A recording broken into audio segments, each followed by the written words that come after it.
Doctor অত্যন্ত নিচু আর ভাঙা স্বরে বললেন, সরি, আসলে মেয়েটার প্রচুর রক্তক্ষরণ হয়েছে। আমরা কিছুতেই রক্ত জোগাড় করতে পারছি না। মেয়েটারও নেগেটিভ রক্ত। এই রেয়ার গ্রুপের রক্ত কোথাও পাওয়া যাচ্ছে না। আমরা ইতিমধ্যে শহরে অনেক হাসপাতালে খবর পাঠিয়েছি, কিন্তু কোথাও নেই। আর থাকলেও তা শহরের শেষ প্রান্তে। ওই জ্যামে ঠেলে রক্ত আনতে আনতে আমরা পেশেন্টকে বাঁচাতে পারবো না। ডাক্তারের এই কথা শোনা মাত্র করিডর জুড়ে কান্নার রোল আরও কয়েক গুণ বেড়ে গেল। শিহাব মুহূর্তের মধ্যে রৌদ্র আর আয়নের বাঁধন ছেড়ে পাগলের মতো ডাক্তারের ওপর ঝাঁপিয়ে পড়ল। সে ডাক্তারের কলার শক্ত করে চেপে ধরে দাঁতে দাঁত চেপে বলল, কি বললি তুই? আমার আরশিকে বাঁচাতে পারবি না? বাইন, তাহলে ডাক্তার হয়েছিস কেন? এভাবে মাথা নিচু করে সরি বলার জন্য? খোদার কসম, আরশির যদি কিছু হয় তোকে তো মারবই, তার সাথে তোর এই হাসপাতাল আমি মাটির সাথে মিশিয়ে দেব। ডাক্তার কোনো মতে নিজেকে সামলে নিয়ে শিহাবকে শান্ত করার চেষ্টা করে বললেন, দেখুন মিস্টার শিহাব, আমি বুঝতে পারছি আপনি কতটা আঘাত পেয়েছেন, কিন্তু বাঁচানোর আর মারা এখন একমাত্র আল্লাহর হাতের ওপর। আমরা তো শুধুমাত্র উসিলা। আমি তো বলছি মেয়েটার শরীর থেকে এত বেশি রক্ত বের হয়ে গেছে যে ওর শরীর এখন সাদা হয়ে গেছে। ও নেগেটিভ রক্ত পাওয়া যাচ্ছে না। আমরা আমাদের সাধ্যমতো চেষ্টা করছি, কিন্তু সময় আমাদের হাতে নেই। সবার কান্না থামছেই না, প্রত্যেকের বুক ফেটে যাচ্ছে, কিন্তু এখানে কারো ও নেগেটিভ রক্ত নেই। উপস্থিত সবাই যেন এক অসহায় মৃত্যুর অপেক্ষায় প্রহর গুনছে। হঠাৎ রৌদ্র পাগলের মতো ডাক্তারের সামনে গিয়ে আর্তনাদ করে বলল, ডাক্তার, আমি রক্ত খুঁজব, আমি যেভাবে হোক রক্ত নিয়ে আসব। আপনি শুধু আমার বোনটার নিঃশ্বাসটুকু আগলে ধরে রাখেন, ওকে যেতে দিবেন না ডাক্তার। শিহাব ইতিমধ্যে কোনো কথা না বলে হাসপাতালের ভেতর থেকে বেরিয়ে এসেছে। সে রাস্তার মাঝখানে উম্মাদের মতো দাঁড়িয়ে পড়ছে, আর যাকে দেখছে তাকেই খামচে ধরছে। পথচারীদের পথ আটকে সে চিৎকার করে জিজ্ঞেস করতে লাগলো, আপনারা কি ও নেগেটিভ রক্ত? আল্লাহর দোহাই লাগে, বলেন আপনার রক্ত কি ও নেগেটিভ? কিন্তু সবাই মাথা নেড়ে না বলছে, কারো নেগেটিভ রক্ত নেই। শিহাবের দু চোখ বেয়ে তখন নোনা জল গলিয়ে পড়ছে। যে মানুষের সামনে কোনোদিন মাথা নত করেনি, আর সে রাস্তার মাঝখানে দাঁড়িয়ে ভিখারির মতো রক্ত ভিক্ষা করছে। আয়ান আর রৌদ্রও আলাদা আলাদা হয়ে বেরিয়ে পড়ল। তারা রাস্তার ধারের দোকানদার থেকে শুরু করে রিক্সা চালক সবার কাছে গিয়ে ব্যাকুল হয়ে রক্ত খুঁজতে শুরু করলো। শিহাব দৌড়াতে দৌড়াতে একসময় ক্লান্ত হয়ে মাঝ রাস্তায় হাঁটু গেড়ে বসে পড়ল। তার চারপাশে হাজারো মানুষের ভিড় আর গাড়ির শব্দ, কিন্তু শিহাবের কানে তখন কেবল শ্মশানের হাহাকার। সে বুক ফাটানো এক চিৎকার দিয়ে বলতে লাগলো, আরশি, প্লিজ ফিরে আসো একটাবার, কথা দিচ্ছি আর কষ্ট দেব না, অনেক ভালোবাসবো তোমায়, প্লিজ ফিরে আসো, এইভাবে আমাকে ফেলে যেও না। আরশি, আমার কলিজাটা ফেটে যাচ্ছে, আমি শ্বাস নিতে পারছি না, আমার দম আটকে আসছে। আরশি। মুহূর্তে শিহাব রাস্তার ধারে দুই হাত মোনাজাতের মতো তুলে আকাশের দিকে তাকিয়ে চিৎকার করে বলল, হে আল্লাহ, তুমি আমার আরশিকে ভিক্ষা দাও। যদি ওর কিছু হয় তাহলে কিন্তু আমি আমার নিজের জীবন শেষ করে দিব। তখন কিন্তু তুমি অভিযোগ জানাতে পারবে না। আমাকে একটা বার সুযোগ দাও আরশিকে ভালোবাসার, এইভাবে ওকে কেড়ে নিও না। শিহাব মাথা নিচু করে হাউমাউ করে কেঁদে উঠল। তার চোখের সামনে এখন সিনেমার রিলের মতো ভেসে উঠছে আরশির সাথে কাটানো প্রতিটি মুহূর্ত, আরশির সেই মিষ্টি দুষ্টু, আরশির সেই মায়াবী হাসি মুখ।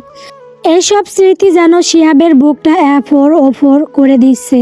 শিহাব এই প্রথম হাড় ভাঙা সত্যটা বুঝতে পারছে। এই পৃথিবীতে আরশি না থাকলে তার চারপাশ একদম শূন্য। আগে কখনো যা মনে হয়নি আজ তা বিষের মতো নীল হয়ে ধরা দিচ্ছে। শিহাব বুঝতে পারছে তাকে বাঁচতে হলে আরশিকে চাই। এই জীবনে তার শ্বাস নেওয়ার জন্য হলেও আরশিকে বড় প্রয়োজন। শিহাব কাঁদতে কাঁদতে হঠাৎ নিজের ডান হাতের দিকে খেয়াল করলো। মুহূর্তেই তার চোখের সামনে সকালের সেই বীভৎস ঘটনাটা ভেসে উঠল। এই হাত দিয়েই সে আজ আরশিকে মেরেছে। এই হাত দিয়ে সে তার প্রিয়তমাকে আঘাত করেছে। এক প্রচণ্ড ঘৃণা আর আক্রোশে শিহাবের হিতাহিত জ্ঞান হারিয়ে গেল। সে উম্মাদের মতো নিজের হাতটা রাস্তার পিচের ওপর সজোরে ঘুষি মারলে লাগলো আর চিৎকার করে বলতে লাগলো, এই হাত দিয়েই আজ আমি তাকে আঘাত করেছি। ভাবতেই শরীর শিউরে উঠে। কিভাবে পারলো এই হাত এতটা নিষ্ঠুর হতে? আমার মন কিভাবে সায় দিল এই হাতটা তুলতে? বিবেক কোথায় ছিল যে আমাকে থামাতে পারল না, তাকে না বুঝে মারতে বাধা দিল না? আমি কিভাবে এতটা পাষাণ হয়ে উঠলাম? আজ আমি এই হাতকেই ছিন্ন বিচ্ছিন্ন করে ফেলবো।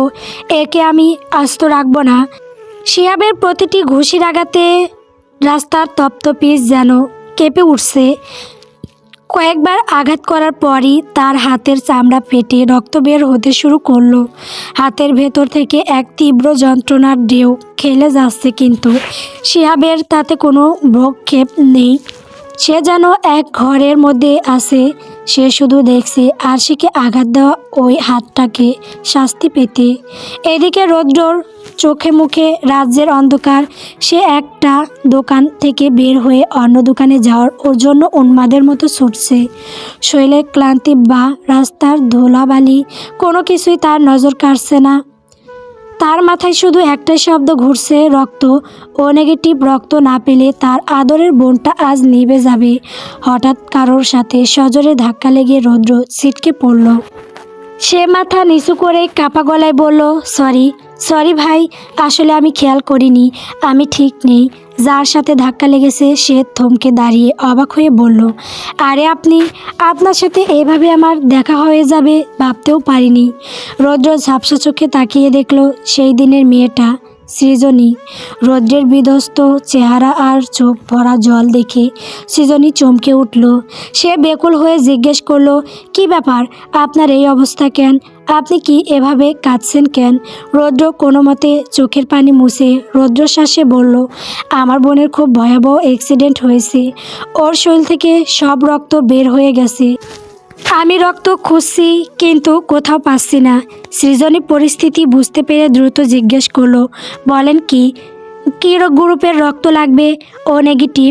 সৃজনী এক মুহূর্ত দেরি না করে রৌদ্রের হাত টেনে ধরে বলল, ও নেগেটিভ। আপনার বোন ভাগ্য নিয়ে জন্মেছে। আমার ভাইয়ের ব্লাড গ্রুপও ও নেগেটিভ। ওই যে দেখুন, আমার ভাই সামনেই দাঁড়িয়ে আছে। আপনি আমার সাথে আসুন। রৌদ্র নিভে যাওয়া চোখে যেন হঠাৎ একরাশ আলো জ্বলে উঠল। সে সৃজনীর সাথে দৌড়ে একটা প্রাইভেট কারের কাছে এলো। সৃজনী জানালার কাজ নামিয়ে চেঁচিয়ে বলল, ভাইয়া তাড়াতাড়ি বের হও, ইমার্জেন্সি। গাড়ি থেকে একটা লোক ব্রো কুচকে বের হলো আর রৌদ্র তাকে দেখা মাত্র স্মৃতি হাতড়ে উঠল। সে অবাক হয়ে বিড়বিড় করে বলল, তুমি নেহাল না? আরশি, সেই ফ্রেন্ড কাম বড় ভাই। আরশি তোমাকে নিয়ে কত গল্প করতো আমাদের কাছে। রৌদ্রের কথা শুনে নেহালও চিনতে পারল।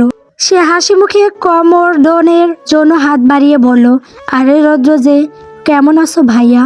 রৌদ্র নেহালের হাসি বা সৌজন্যবোধের উত্তর দিল না। সে সরাসরি নেহালের হাত দুটো শক্ত করে চেপে ধরে ছোট্ট বাচ্চার মতো কেঁদে ফেলল। সে ডুগরে উঠে বলল, নেহাল, আরশির অ্যাক্সিডেন্ট হয়েছে। ও মৃত্যুর সাথে পাঞ্জা লড়ছে। ওরও নেগেটিভ রক্ত দরকার। আরশিকে বাঁচানো যাবে না যদি তুমি সাহায্য না করো। প্লিজ নেহাল, আমার বোনটাকে এভাবে মরতে দিও না, দয়া করো একটু। নেহালের মুখের হাসি মুহূর্তেই মিলিয়ে গেল। তার চোখের মনি স্থির হয়ে গেল। সে রৌদ্রের কাঁধ ধরে ঝাঁকুনি দিয়ে বলল, কি বলছো এসব? আরশির অ্যাক্সিডেন্ট হয়েছে? কখন? কোথায়? হাসপাতালে। নেহাল, সময় নেই, আমাদের এখনই যেতে হবে।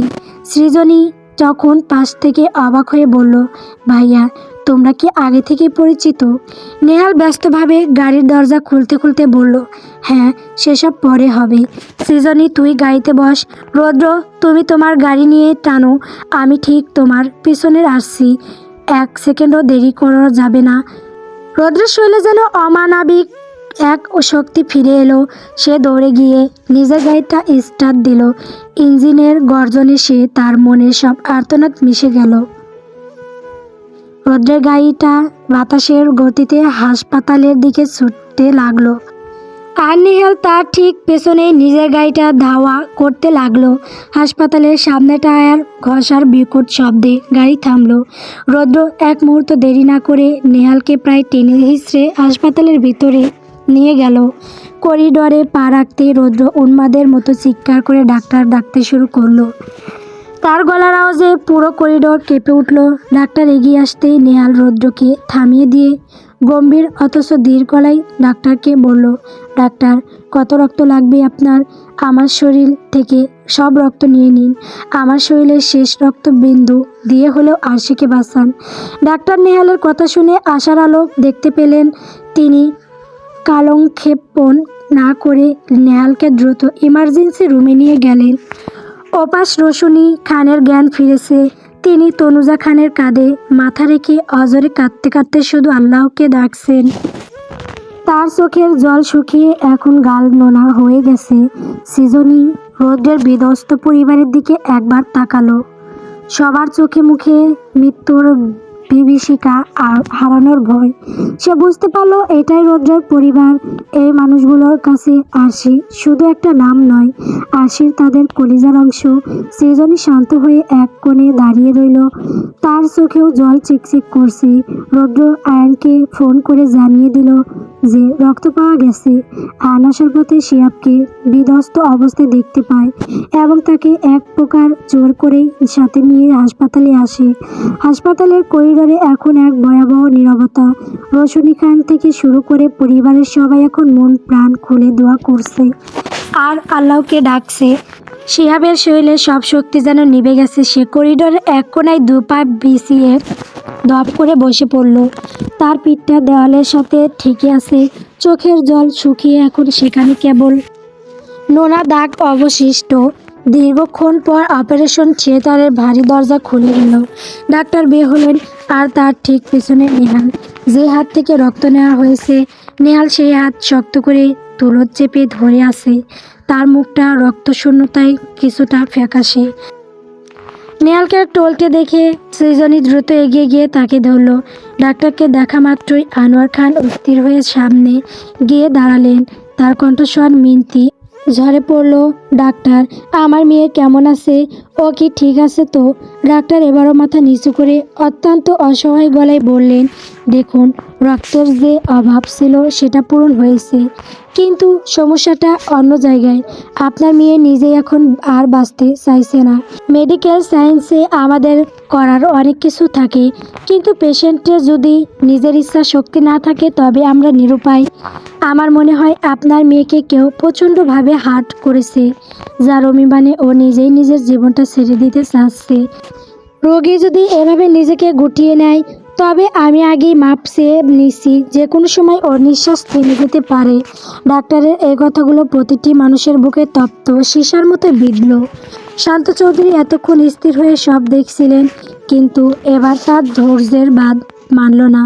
তিনি ধীর পায়ে এসে শিহাবের সামনে দাঁড়ালেন। শিহাবের শূন্য চোখের দিকে তাকিয়ে তিনি তীব্র ঘৃণা আর আক্রোশে ফেটে পড়লেন। কি হলো, কাঁদছিস কেন? তুই তো এটাই চেয়েছিলি যে মেয়েটা তোকে মুক্তি দিক, তোকে শান্তি দিক। আজ ঠিক তাই হচ্ছে। দেখ, মেয়েটা আর ফিরতে চাচ্ছে না। কতটা কষ্ট পেলে, কতটা অপমান সইলে একটা মেয়ে নিজের জীবনকে এভাবে তুচ্ছ করে দেয় শিহাব। আজ তোর ঘৃণা জিতেছে, আরশি হেরে গেছে। শান্ত চৌধুরীর প্রতিটি কথা বিষাক্ত তীরের মতো শিহাবের বুকে এসে বিঁধল।